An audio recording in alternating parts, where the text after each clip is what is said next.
ये है वाल्मीकि की जिंदगी की कहानी। इब्तदाई जिंदगी। वाल्मीकि का असल नाम रतनकर था। वो एक गरीब खानदान में पैदा हुए। बचपन में अपने वालिदैन से बिछड़ गए और जंगल में शिकारियों के दरमियान पले बढ़े।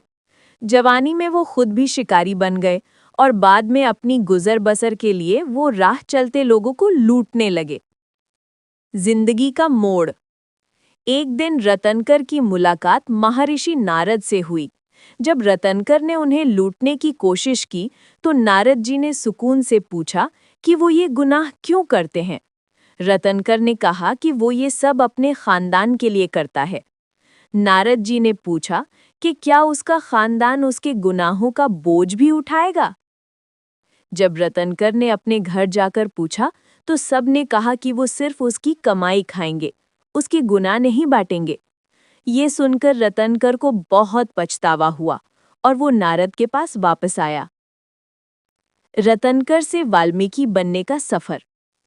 नारद जी ने उसे कहा कि वो राम नाम का जाप करे। रतनकर ने गहरे ध्यान में बैठकर राम राम का विर्द शुरू किया। वो इतने सालों तक ध्यान में बैठा रहा कि उसके जिस्म के चारों तरफ चींटियों ने एक बड़ा बिल वाल्मीकि बना दिया। जब वो ध्यान से बाहर आया तो वो एक पाक और रोशन रूह बन चुका था। उसी वक्त उसे नाम मिला वाल्मीकि, यानी जो बिल से पैदा हुआ। रामायण की रचना। वाल्मीकि जी एक अजीम ऋषि बन गए। एक दिन ब्रह्मादेव ने उन्हें इल्हाम दिया कि वो रामायण लिखें। यूं वाल्मीकि ने संस्कृत में रामायण लिखी, जिसमें 24,000 शार हैं।